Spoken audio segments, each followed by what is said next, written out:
Okay, we are a couple of minutes late. Sorry, we had some spiel with StreamYard and Facebook, but we are live. Hello. We're live. Indeed. We are. Indeed. Are you sure now? I'll pinch you and check. Yeah, well, I think so. So we were all ready with our fabulous guest in the green room, Mr. Laurence Juber. We did our sound check and everything was good, but we are back. So we're on a brand new link, but we're just going to keep on rocking. All right. Good morning, folks. Good Sorry morning. about that, but here we go again. Hope you're all well. Another hot, sticky weekend we've just got through. That's the one. Welcome back to TeaFlix. Yeah, exactly. And I won't waffle on too long because no, I'm so excited to get him on. I want to spend the time talking. Laurence. Okay, so calm down. The crowd goes wild for the wonderful, live from the interwebs, Mr. Laurence Juber. Hello. Hello. Good morning. Happy to be here. I'm admiring your booze behind you and imagining all the cocktails that I could make. Do you still have a tipple occasionally, or you? Yeah, I mean, occasionally. I'm not really much of an alcohol drinker, but I do like making like gimlets and lemon drops and Manhattans. Oh, come on down! Absolutely. There's a fantastic cocktail in Hawaii, which has got, oh my God, macadamia nut orgeat and white rum and red. It's typically a Mai Tai, but it has lilikoi foam on the top. Oh, wow.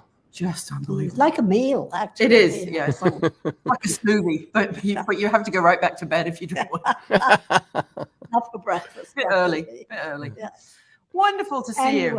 How's Hope and how are the girls? How's everybody doing? Everybody's good. I mean, Nico is in London. My eldest daughter's in London because they just are doing a musical that she wrote as part of a student festival thing there. And then she had her off-Broadway musical ran in the spring off-Broadway in New York. That's called Millennials Are Killing Musicals. And that did pretty well. And then Ilse her album comes out in October. Currently, she has a single, No California, that's been getting quite good airplay on Sirius on the Spectrum channel and other places too. But she has a single coming out on Friday called Yellow Roses that I actually played on, which is a rare thing. I've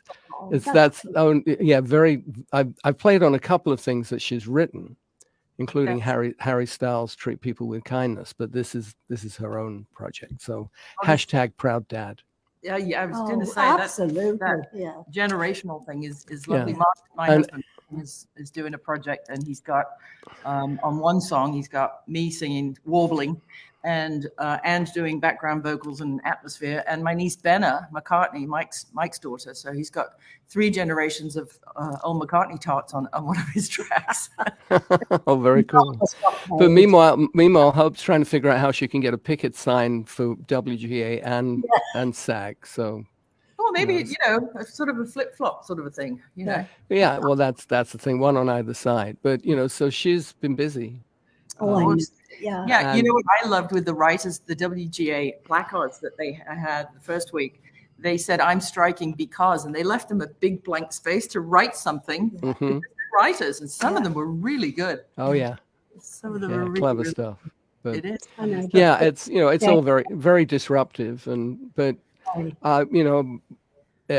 my end, I mean, I just got off a weekend up in Northern California doing the Band on the Run Rubber Soul show that we were doing at the Grammy Museum with Jeff Allen Ross and Bill Cinquet and John Jorgensen. I call it the Rubber Band.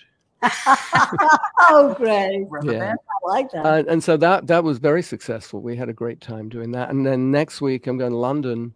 I have a day booked at Abbey Road to re-record some of my Beatle arrangements for what I want to do as a vinyl release. Wow. And along with a whole bunch of other new stuff that I need to record.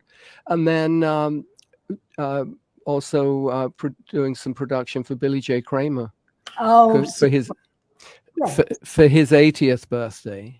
No. Oh, gosh. It's unbelievable, isn't it? Well, Angie's 93. I mean, we're all getting up there, That's great. And I know Billy had a horribly hard time when his wife passed away, but I'm so glad that he's turned back to music, because that's his soul, isn't it? It's where he came from. Yeah, it really is. Yeah. And he's still in great voice. He's an incredible singer. Yeah. Good. Oh, yeah, wonderful. I always had a bit of as a kid, I always had a bit of a teenage crush on Uncle Billy. Oh yeah. He was Yeah, possibly good looking. Yeah, he wasn't all bad. My very first concert when I was 10 years old in July of 1963 was at the Southend-on-Sea Odeon. Wow. And it was Jerry and the Pacemakers and Billy J. Kramer and the Dakotas. Oh. And I still have an image in my mind of Billy singing The 12th of Never with a spotlight on him. And it was just, it made a big impression on a 10-year-old. I mean, it was about as close as I could get to the Beatles as I was going to get till many years later. You never knew what was going to happen. Imagine if exactly. somebody tapped you on the shoulder from the future and said, Wings. one day you'll be in a band. One lives in hope, One has dreams. Well, and they came true, most of them, You have to visualize that stuff. You really have to put it out, because if you don't tell the universe what you want, it's like Father Christmas. You won't get it, will you? That's right. Yeah. That's what I'm doing wrong. I'll have to start again. I remember when Jim and Ange broke it to me, I figured out that there was no Father Christmas. Spoiler alert for all you 9-year-olds watching. And I was just absolutely indignant. I was outraged. I'm like, you tell me I can't tell white lies. I've got to tell the truth and the whole truth and everything. And you've been lying to me for 7 years. Oh, I was crazy. Still is. But talking about special evenings, we still have our tickets. The ticket from the last time that we saw you. Oh, yeah, my book signing thing at the Grammy Museum. Yeah. That's right. That was July the 14th, 2014. And we all live in the same damn town, but it might as well be Belgium, mightn't it? And this is very hard to get, but definitely, if you can find a copy still, one definitely worth having. They're on Amazon, I think. Yeah. Oh, good. They sell out quickly when they come there. Yeah, I still keep mine on our coffee table, and people are so impressed. Yeah. Well, that happened because, I was doing an interview with Marshall Terrell and mentioned that I had like shoeboxes full of photos. And he said, well, I can get you a book deal. And that's how it came about. And so he edited, he edited what I wrote. And I spent about 1.5 years going through all these shoeboxes and scanning all the photos. Yeah, I mean, it was, it was an archive. It was a kind of archive, But now at least I have everything scanned, and sometimes you just got to go through the process. But it was it was a challenge to do, but I was happy with the outcome. Oh, I love just in the very beginning, when you think of it's not where you start, it's where you finish, right? And there you are in the family with the grocery shop close to Brick Lane, which is now Curry in a Hurry, right? That's right, yeah. And the East End of London, and just all hardworking families. And here you are, a rock star in the sunshine. Well, no more smog. I don't really consider myself that much of a rock star. I mean, it's really, my career has been as a musician to be, the best musician I could be and the best guitarist I could be. Yeah. And working with Paul was, my ambition was to be a studio musician in London. Yeah. And my path to getting there was to, study guitar, and I studied some classical guitar. Mostly I'm self-taught, but I did study some classical guitar.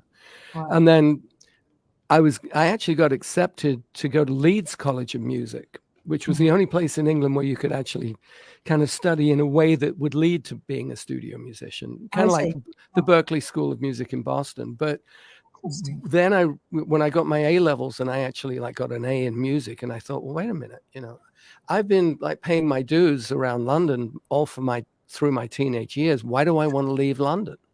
Cool. So I took a gap year. I was a pioneer of the gap year. Yeah, this was 1971. And I applied to Goldsmith College because I knew that I could do a music degree there and be a guitar player, as opposed to being able to improvise Bach fugues on a church organ, which is the only way you could get into King's College. And it was and the professor there, Stanley Glasser, was a jazz guitar fan. So he and I bonded, and I spent 3 years there, and I was also playing with the National Youth Jazz Orchestra, and that was my entree to studio work.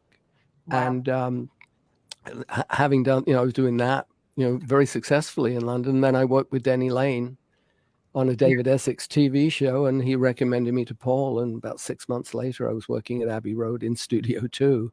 Wow. And I got a phone call inviting me to an audition. I didn't realize it was an audition at first, because they said, well, Denny wants to know if you can come and jam on Monday. And, oh, by the way, Paul and Linda will be there. Oh, yeah. Hello. Oops. Oops. God, so that was, you had to sweat it all over the weekend, did you? Well, I borrowed some LPs from my brother Graham, but I realized that I didn't know where to start. So I went in and I figured I would wing it. So and as it turned out, I mean, we jammed on some Chuck Berry tunes and some reggae grooves, and then Paul said, "What are you doing for the next few years?" Wow. And I had to think about it, deeply for a nanosecond, because I wasn't going to turn down Paul McCartney. But I spent all this time kind of building up this career as a studio player, and I knew I'd be giving that up. Yeah. Well, and you wouldn't know how long Wings was going to last. No, I mean, one could calculate on the basis of the fact that, this was the fifth incarnation of the band. It never really lasted more than a 3-year cycle. But then the music business is like that.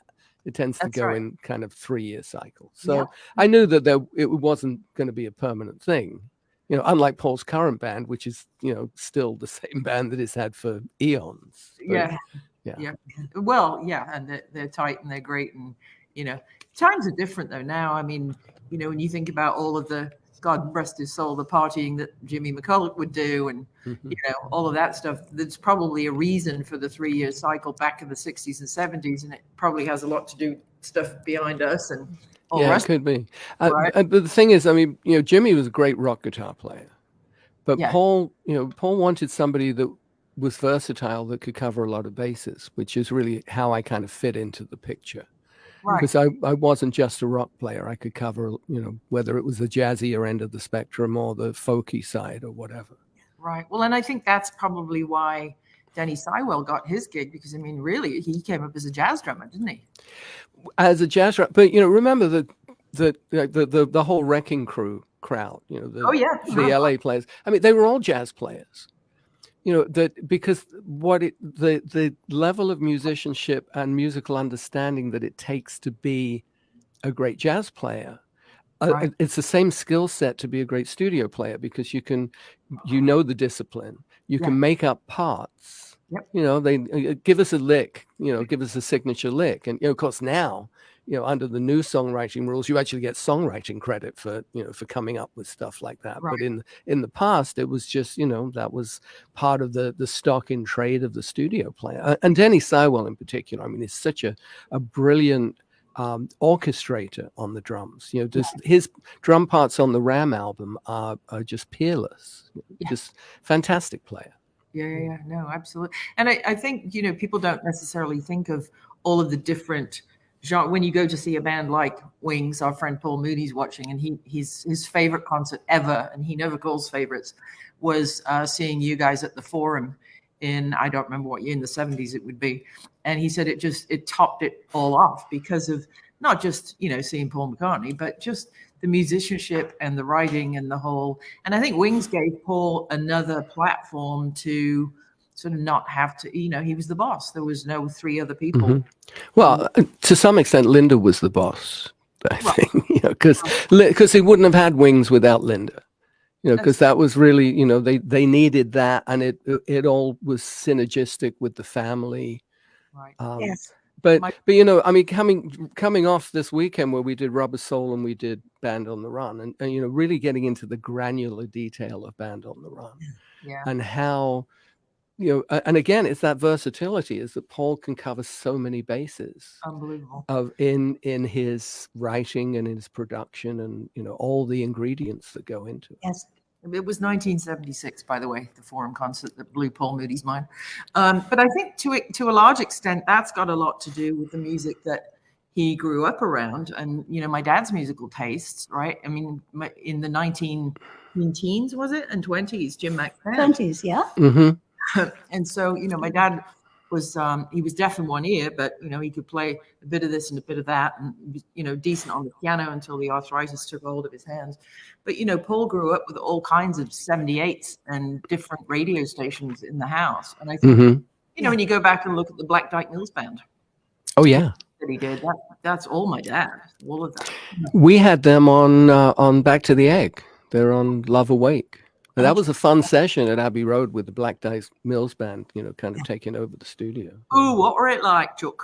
Oh, it'd be lovely. Great. Bloody lovely. Another pot of tea, mate. Yeah. I bet their minds were blown. Can you imagine? Oh, yeah. They're a bunch of coal miners from Yorkshire, and all of a sudden there they are at Abbey Road. Yeah, I got some pictures from that session. There's a couple in the book, but yeah, I got some other ones too. But yeah, I mean, I think that with Paul's musical background and the fact that he could, write what John described, what did John call them, the granny songs or something, the kind of the When I'm 64 type, and Honey Pie and things like that. I mean, the range was just so phenomenal. And that was the thing I think I really appreciated on a musical level, was just how broad that range was. Yes. And how much it gave me the opportunity to find new ways of doing things. Yes. Just coming up with stuff. One of our street team, lovely lady Elizabeth from New Jersey, she's asking, do you have, it's like asking you to pick a favorite child. Do you have a favorite Wings song to play that you just get so into it that you it's your top of your list? It just depends on my mood. I mean, I often get asked, what's your favorite this or that? And it's like, it's like my favorite guitar is the next one. Okay. But yeah. For me, there's two very distinct aspects to music making. One is the structured part of it. Yeah. When you learn the parts, you learn the song and all of that. But there's also the improvisational side of it, the opportunity to be in the musical moment where one can just take off. And, and I kind of live for those moments, because that's when you can one can really kind of like seek the transcendence of just being able to be in that moment. And it happens, for example, with Band on the Run, The End of No Words was an opportunity over the weekend, for example, for me to just really stretch out. And when I do my airfoil band, which is my rocking version of Wings band, I do that with, for example, Junior's Farm has a place to go with that, where there's just those places where there's a chord progression that you can just take off on. Because the thing is that Paul's never, in recent years, he's opened up a little bit more to extended guitar solos. But, pretty much you have your 8 or your 12 bars to make a statement, and then you move on, as opposed to the in the improv world, where the jam band aspect can kind of creep in, and it's that brings it up to a different kind of musical level. Well, I think, thinking about where they came from in the Hamburg clubs, 4 on the floor, and songs were 2 minutes and 14 seconds or whatever. And they just, these guys it was a sweatshop, and you played all the hits, and you didn't improvise, and you just, got down to business and got the crowd dancing and drinking. And so that, that years and years of doing that probably kept his discipline to keep bars where it was, because that's how they came up, But the fact is, pop songs as an art, the great statements made in 2 minutes and 10 seconds or 3 minutes, or, once you get beyond 3.5 minutes, you've said it, right? Yeah. At least, during the 70s, at least things kind of opened up, I think Bob Dylan really started it with like a Rolling Stone, where you could actually have a song that was five minutes. One of my favorite long songs ever was the late John Miles. Music Was My First Love. It was like a 16-minute thing that he then took around before he passed. He would tour with local orchestras in the town square, a little bit like Andre Rieu. It would be the John Miles evening, and it would culminate in everybody all dressed up and dancing to music, the 16-minute version of music. But, with the radio station, again, talking about the business model, the radio stations running ads, every 16 minutes. That's not going to work for them, right? Right. Not to mention record companies not wanting to pay the extra copyright mechanicals on anything over 5 minutes. Diana, the song I'm talking about is called Music, but it's known as Music Was My First Love, and the artist is a British gentleman from Newcastle called John Miles. Just an incredible piece. Yeah. And it was his manager, Cliff Cooper, who, when I said, I think I'm going to go and live in America, he's like, oh, you'll never get a green card. You'll never get a social security. I didn't even know what a social security number was. So I took notes and went away and got all those things. And here we are. Yes, indeed. Yeah. Well, I've been in LA since 1981. Moved to New York first. Yeah. As Wings was folding, I moved to New York. Wings officially, when Denny left on April 27th of 81, that was the end of Wings. And I met Hope April 28th in New York. Really? Yeah. And she was from New York. She was from LA. So we started a transcontinental relationship, and I ended up moving out here in October of 81. And then, we got engaged. We got married in March of 82. She got pregnant on our wedding night. Yeah, we didn't mess around. We were right there. And Nico was born like 9 months to the day later, but then I realized that, with family, I wasn't going to take some of the offers that were coming in to do road gigs. So I just, because having a background as a studio musician, I just got into doing studio work here and was able to balance family and the professional side of it. And I started getting into composing and started writing my own stuff. So my first solo acoustic album came out in 1990. And that was, when the kids were already out of diapers at that point. I felt like I could tour a bit more, but it was always like I'd go out and I'd play, let's say I do Wednesday, Thursday, Friday, Saturday, and then fly back for a session at Capitol on Sunday morning. And I'd be at Capitol, doing a TV show or something. So it all worked, Do we know when Capitol's reopening? Have you heard any? I don't know. Yeah. That's why I'm recording my next record at Abbey Road. Okay. Because I can't get into I've done a number of albums at Capitol, hundreds of sessions. I mean, one show that we spent 11 years mostly working at Capitol was a show called Seventh Heaven.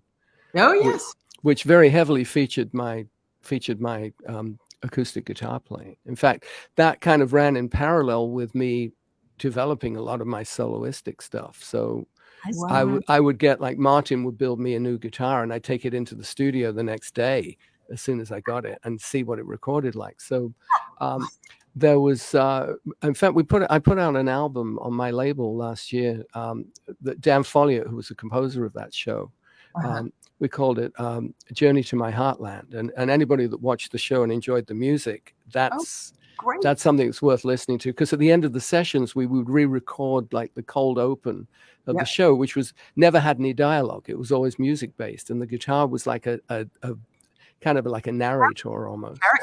Yeah. I remember that. Yeah, two of the young ladies on that show, we built their first websites for them, Jessica Biel and Beverly Mitchell. Well, I did all the guitar for 11 years on that show. And then we also did Home Improvement. We did the first 6 seasons of Roseanne. I played on a bunch of movies, Good Will Hunting, Dirty Dancing. I'm on Time of My Life, She's Like the Wind. Pocahontas. I played on Colors of the Wind. Oh my God! Not just a pretty face, are you? No, exactly. That was, I mean, that session was like, a full choir, like a huge orchestra, 8 double basses, 3 harps, 1 acoustic guitar, tucked in the corner. Oh my Lord! Wouldn't like to go home on the bus with all those people, would you? You wouldn't fit the double basses on there. Exactly right. See that coming. I had no idea that you'd had such a large TV career. Roseanne is she's in Hawaii mostly, but I could literally see her house from here. She's amazing. Wow. Not only that, I was on camera on The Young and the Restless in the mid 80s. Because whenever they do a music show, they needed musicians, and I was the regular guitar call. So that was like my AFTRA gig at the time, before it was SAG-AFTRA, when there were two separate unions. You know, so. And there's another connection. My ex-husband, my first ex-husband, Paul Antonelli, who's a music supervisor and won a ton of Emmys for doing the music for The Young and the Restless. So more connections we didn't know we had. You see. Oh, there's all kinds of connections that come up. When did we first meet?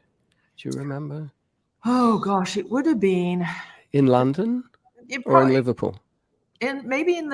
I can't remember the very first meeting. Did you come to Rembrandt? Did you come to the house? Well, we did. I mean, I remember being at Rembrandt after one of the Liverpool concerts. Probably then. In the 79 tour, yeah.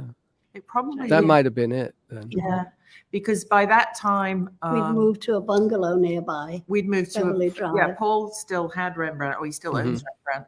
If it was 79, my dad died in March of 76, and we moved to a little bungalow around the corner because I was still going to school and everything. So yeah, if you went to Rembrandt, that would be when it was Paul and Linda's. But that's probably when we met. You played the Liverpool Empire, I believe. It could have been. Yeah, we did. You know, I think it might have been at the Liverpool Empire, and then I think we all went. Can we stop this? Because I'm realizing how damned old I am now. Just stop it at once. 79. So I think it was that, and then occasionally when young James was born, Ange went down to London to meet the baby for the first time. So it was probably around then, and then at things in the States we saw each other first here at the Tommy Emmanuel, Richie Sambora. Oh, that's right. Yeah, that workshop thing that the three of us did. Yeah, people still talk about that. Apparently, they raised an enormous amount of money at that event for the charity. Yeah, that was. I mean, imagine having you three in one room. That was a treat. And we were building RichieSambora.com at the time, which is how. And we came to do some media and take some pictures. So that's why we. You know, I gave him some guitar lessons. Did you really? Yeah, well, you know, because I specialize in altered tunings. Okay. As part of my soloistic thing, and he wanted to learn about DAG-GAD tuning, D-A-D-G-A-D. So I sat with him a number of times and showed him stuff, and then it gave him ideas that he used when he was recording. He was recording a solo album at the time. Yeah, that was what we were promoting. Yeah. He's lovely. He's a doll. He and Bon Jovi were doing an acoustic duo one night on the Grammys, and they were singing "Here Comes the Sun" in the in memoriam section, and because Richie's a mad Beatle fan, of course, he called from the limo on the way to the thing to speak to Ange and said, just wanted you to know that when we sing this tonight, we're dedicating it to you. Oh, that's nice. He's just really thoughtful, he's a really lovely lad. I say he's probably in his 50s by now, but that's crazy. All the connections. So when do you jet off to Blighty? Next week. Okay. Yeah.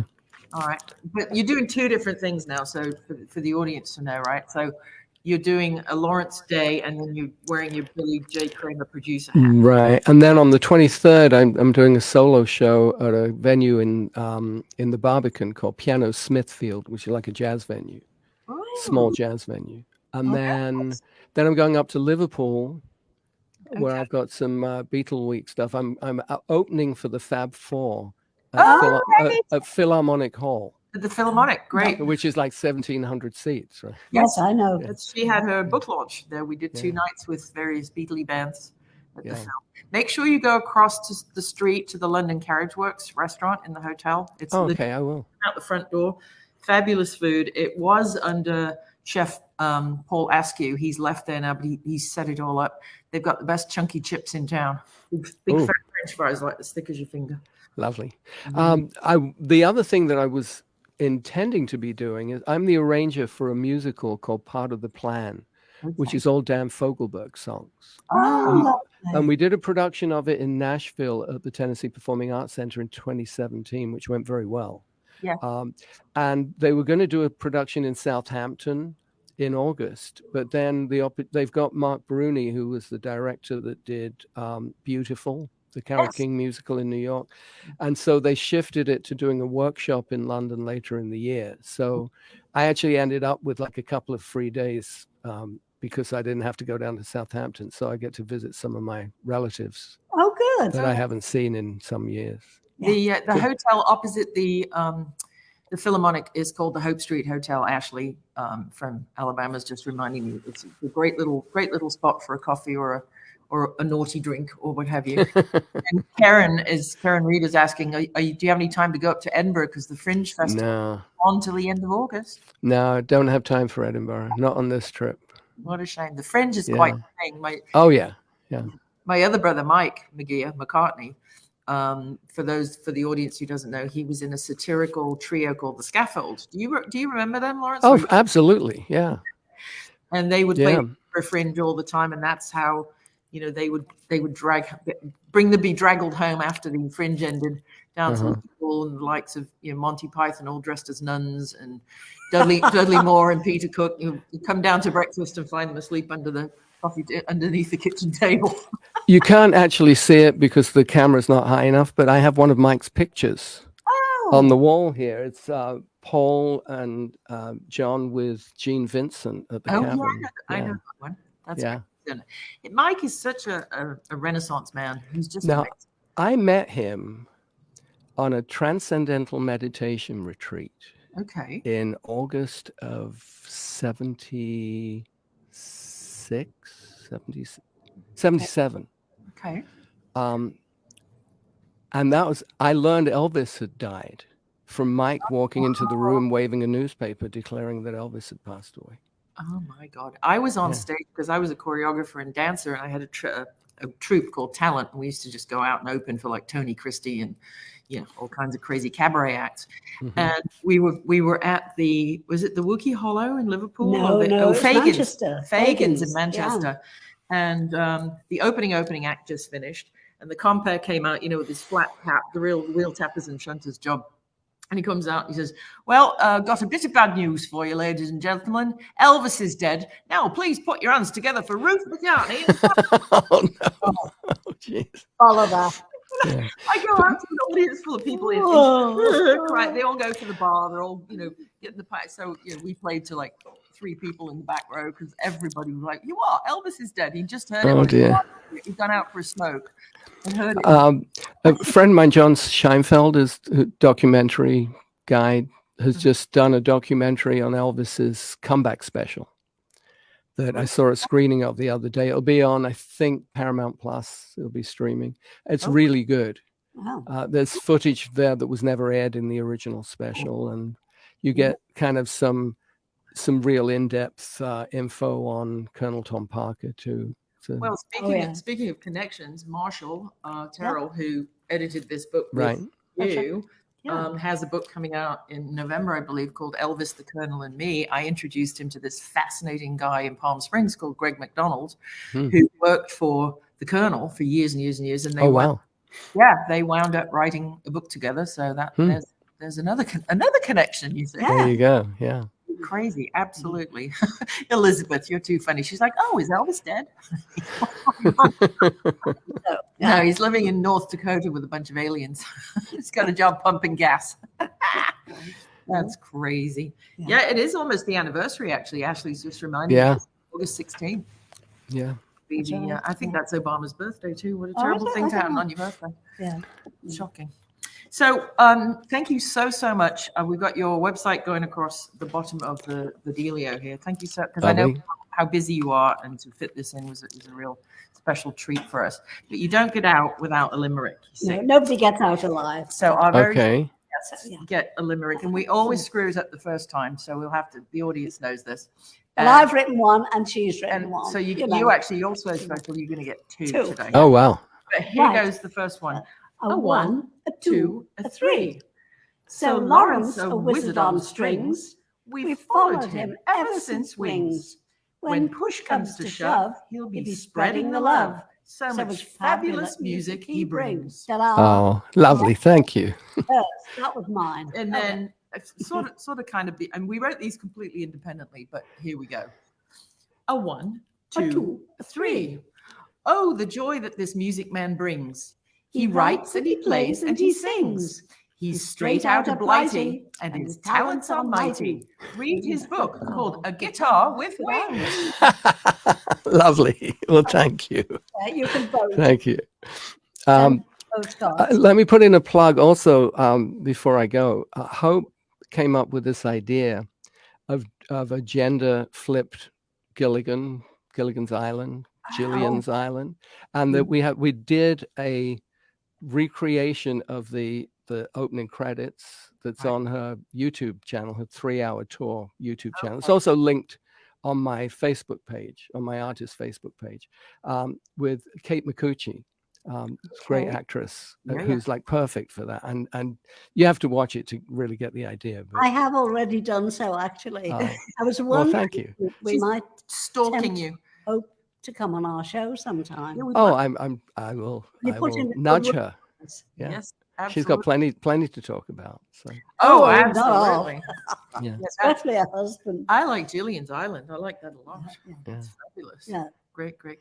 And let the folks know where they can find Ilse as well. Ilse is ilse.com, ILSEY. Nico, well, if you go to her millennialsArekillingmusicals.com, you can find out about that musical. But yeah, and there we are. Well, it's been a pleasure. It's lovely to see you both. You too. It's been way too long. But at least we got this done digitally. So Indeed.